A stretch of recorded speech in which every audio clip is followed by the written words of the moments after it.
أعوذ بالله من الشيطان الرجيم. سورة الجن مكية. بسم الله الرحمن الرحيم. قل أوحي إلي أنه استمع نفر من الجن فقالوا إنا سمعنا قرآنا أعجبا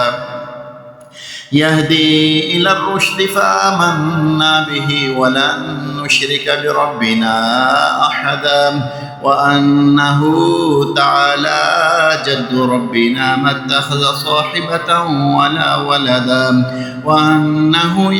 وأنه كان يقول سفيهنا على الله شططا وأنا ظننا أن لن تقول الإنس والجن على الله كذبا وأنه كان رجال من الإنس يعوذون برجال من الجن فزادوهم رهقا وأنهم ظنوا كما ظننتم أن لن يبعث الله أحدا وأنا لمسنا السماء فوجدناها مليت حرسا شديدا وشهبا وأنا كنا نقعد منها مقاعد للسمع فمن يستمع الآن يجد له شهابا رصدا وأنا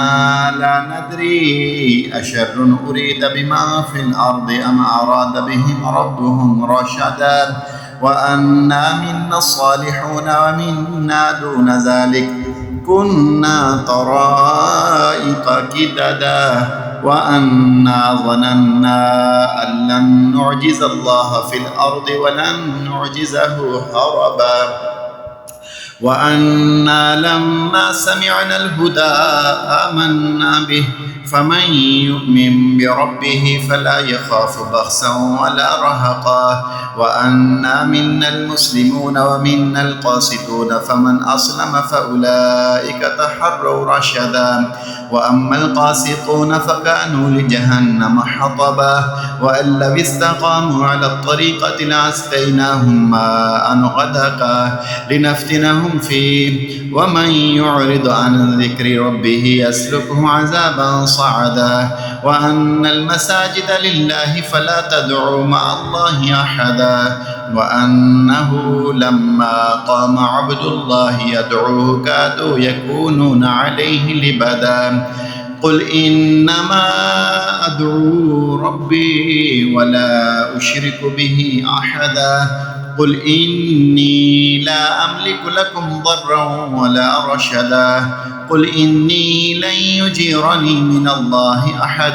ولن أجد من دونه ملتحدا إلا بلاغا من الله ورسالاته ومن يعص الله ورسوله فإن له نار جهنم خالدين فيها أبدا حتى إذا رأوا ما يوعدون فسيعلمون من أضعف ناصرا وأقل عددا قل إن أدري أقريب ما توعدون أم يجعل له ربي أمدا عالم الغيب فلا يظهر على غيبه أحدا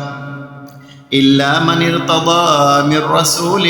فإنه يسلك من بين يديه ومن خلفه رصدا ليعلم أن قد أبلغوا رسالات ربهم وأحاط بما لديهم وأحصى كل شيء عددا آمنت بالله صدق الله العظيم.